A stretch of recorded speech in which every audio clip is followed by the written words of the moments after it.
Bonjour à tous, ravi de vous retrouver sur la chaîne. Alors aujourd'hui pour une vidéo un petit peu particulière puisqu'on va voir en fait ensemble le logiciel GeoGebra. C'est un logiciel de géométrie en fait qu'on peut utiliser dans les classes de primaire ou de collège. Donc c'est un logiciel libre en fait, hein, comme il est dit ici en anglais. C'est un logiciel dont vous pouvez faire des copies en fait libres et gratuites.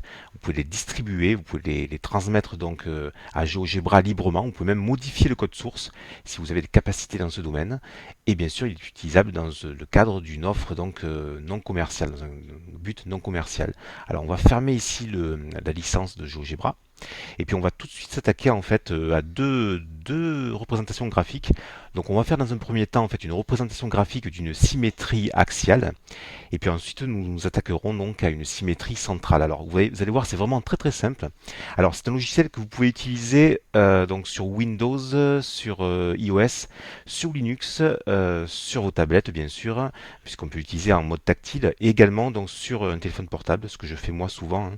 J'ai même une version de GeoGebra sur mon téléphone portable. C'est très pratique, ça s'utilise alors un petit peu moins bien qu'avec la souris. C'est vrai que l'ergonomie avec la souris est appréciable, c'est un plus. Par contre, même avec tout simplement le pouce et l'index, on peut arriver à fabriquer des figures et puis à montrer aux enfants, aux élèves, comment on peut créer donc une symétrie, ici hein, pour le cadre de la vidéo, une symétrie axiale et une symétrie centrale. Alors c'est parti, donc on va choisir ici au niveau des propositions, on peut déplacer ici une figure, on peut fabriquer donc créer un point, créer donc une droite. Ensuite, on peut créer bien sûr des polygones. Et puis ici, on a donc les différentes possibilités avec la symétrie axiale, la symétrie centrale, etc. Donc on verra un petit peu le reste un petit peu plus tard. Donc on va tout simplement commencer par créer une figure. Alors je vais alors vous voyez que lorsque l'on crée un point, on fait un clic droit et puis après, suite à ce clic droit, on peut sélectionner plusieurs options. On a même donc les coordonnées précises de ce point qui sont affichées. Alors ce qu'on va faire, c'est qu'on va effacer ce point-là et puis je vais tout simplement créer par exemple un polygone. Voilà. Alors je recommence ici. Je choisis polygone et je vais prendre ici, on va prendre tranquillement, on va se prendre un triangle quelconque. Voilà. Je ferme la figure. À partir de ce moment-là où j'ai créé ma figure, je vais tout simplement créer mon axe de symétrie. Donc je vais ici choisir en fait droite.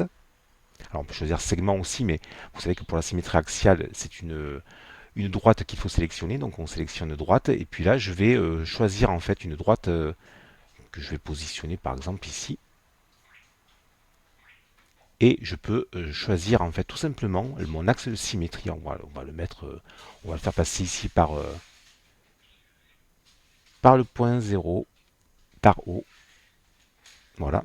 Alors là j'ai donc un quadrillage, mais pour les besoins de la démonstration, j'ai pas du tout besoin en fait de quadrillage maintenant que j'ai créé ma figure et mon axe.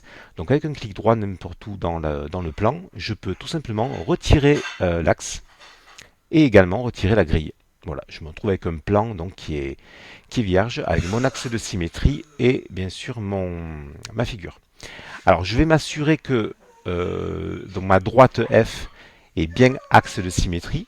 Donc je sélectionne axe de symétrie et je vais ici, voilà, vous voyez que c'est matérialisé en fait par un trait beaucoup plus sombre qui nous montre en fait que l'axe de symétrie a bien été sélectionné par GeoGebra. Et ensuite je me repositionne sur la figure. Donc là c'est un triangle, mais ça peut être n'importe quel polygone, carré, rectangle, ce que vous avez désiré. Et vous faites un appui long en fait avec le clic gauche et vous allez tout simplement voir apparaître le symétrique de votre figure. Et pour déplacer votre figure, vous faites un clic gauche sur la flèche ici en haut à gauche. Et là, vous allez pouvoir donc voir apparaître le symétrique qui se déplace. Donc, vous voyez, avec le symétrique du triangle ABC. Donc, sur ce symétrique ici avec A', B' et C'. Voilà. Donc, ça, c'est vraiment très très pratique. On peut déplacer, bien sûr, l'axe. Et bien sûr, ça nous permet justement d'avoir toujours le symétrique qui est activé. Après, les petits plus, c'est que vous pouvez en fait remplir avec une couleur les différentes figures. On peut ici sélectionner le tracé. Donc si je fais clic droit, afficher la trace, ensuite ici clic droit ici, afficher la trace. Alors là, pour l'instant, vous voyez que les deux figures sont symétriques. Et si je les déplace, et bien voilà, ça nous présente ici les différents tracés en fait de, de la figure. Voilà. Donc, c'est assez pratique. Après, donc vous avez toutes les coordonnées ici à gauche et le menu ici à droite, tout simplement, c'est pour sauvegarder en fait votre construction. Vous pouvez la partager, vous pouvez l'exporter, vous pouvez l'imprimer, voilà. Donc rien de bien sorcier, hein, tout bon logiciel, on va dire, de bureautique. Vous y retrouverez assez rapidement, hein. On peut régler les propriétés ici, donc on peut sélectionner, vous voyez, les arrondis, les décimales pour tout ce qui concerne en fait les coordonnées, donc la taille des points, la langue du logiciel, etc. Donc c'est vraiment très simple d'accès. Donc voilà pour notre ami ici la symétrie en fait axiale. Ce que je vais faire, c'est que je vais en fait, alors je vais pas sauvegarder la figure, hein, je vais choisir nouveau. On ne va pas sauvegarder, donc si vous sauvegardez, vous allez bien sûr nommer en fait votre figure. Et ici, en fait, vous pouvez la partager de façon privée, publique, tout simplement parce qu'en fait, GeoGebra possède un site sur lequel vous pouvez déjà proposer du travail. C'est-à-dire que lorsque vous êtes un petit peu aguerri, vous pouvez tout simplement en fait envoyer votre travail et le partager librement auprès d'autres utilisateurs. Ou vous-même tout simplement utiliser un travail déjà effectué, puisqu'on est dans le domaine du logiciel libre. Alors je vais choisir ne pas sauvegarder le travail, tout simplement. Je vais resélectionner, donc faire réapparaître un axe. Ah oui, j'ai oublié de vous dire, on peut donc choisir la taille de l'axe, tout simplement avec ici donc l'agrandissement. Euh, voilà, réduction, agrandissement. Euh, on peut également réduire, mais tout ça se fait aussi avec la molette de la souris. Donc je trouve que c'est beaucoup plus ergonomique, ouais, c'est beaucoup plus cool en fait. C'est beaucoup plus ergonomique de l'utiliser en fait la molette de la souris parce que vous pouvez reculer comme ça sur l'axe ou bien vous avancez, hein. Puis là, si j'avance un petit peu trop, on va commencer à voir apparaître les décimales, normalement. Voilà, décimales qui commencent à arriver ici. Alors, nous, maintenant, ce qu'on va faire, c'est qu'on va s'attaquer à la symétrie, après avoir vu la symétrie axiale, pardon, on va s'attaquer à la symétrie centrale. Désolé, il y a un petit peu du bruit donc à la maison.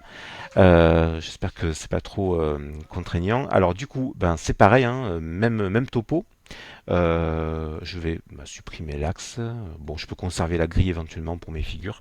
Alors, je vais sélectionner donc une nouvelle figure. Alors, ce qu'on pourrait s'amuser à faire, c'est essayer de. Je suis pas très doué hein, en géométrie comme ça, mais on pourrait s'amuser à faire une sorte de flèche. Grande ou petite? Petite, tac. On pourrait faire comme ça.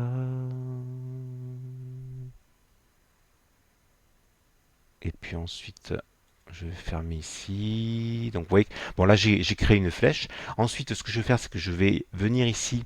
Je vais choisir donc symétrie centrale cette fois-ci. Alors vous savez que la symétrie centrale, en fait, par rapport à la symétrie axiale, tout simplement, c'est le demi-tour. C'est pour ça que j'ai fait une flèche. Vous allez comprendre pourquoi dans quelques minutes.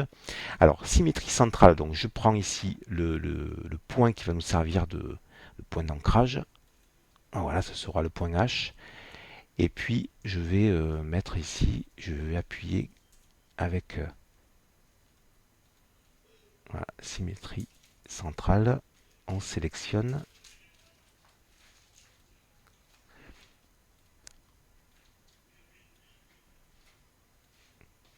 Et si je fais un clic, un appui long en fait, sur ma flèche ici, tout en sélectionnant, voilà, le point donc de la symétrie axiale, qui est le point H, je me retrouve avec mon symétrique en fait. Alors c'est pour ça que j'ai choisi une flèche, hein, vous allez comprendre très rapidement, parce que si je fais tourner en fait autour de mon axe, voilà, je vais pouvoir déplacer en fait mes figures, comme ceci, et j'ai le symétrique exact de tous les points, voilà, de mon polygone en forme de flèche, hein, mais ça peut être n'importe quel autre polygone, c'est vous qui choisirez. Donc je trouve que c'est vraiment très pratique en fait pour montrer que ce soit en primaire ou en collège ce qui. Alors la symétrie axiale, pas vraiment au primaire, plutôt au collège, mais pour ce qui concerne la symétrie en fait axiale, c'est vraiment très pratique pour les collégiens. Je trouve que ça apporte vraiment un petit plus. Voilà, et puis après bien sûr vous pouvez afficher ici la trace. Donc il y a plusieurs autres options, hein. Vous pourrez le découvrir par vous-même. On peut même choisir en fait, voilà, vous voyez là, je suis en train de tout simplement de créer la trace de ma figure. On peut également choisir ici, je crois que c'est dans les propriétés, me semble-t-il.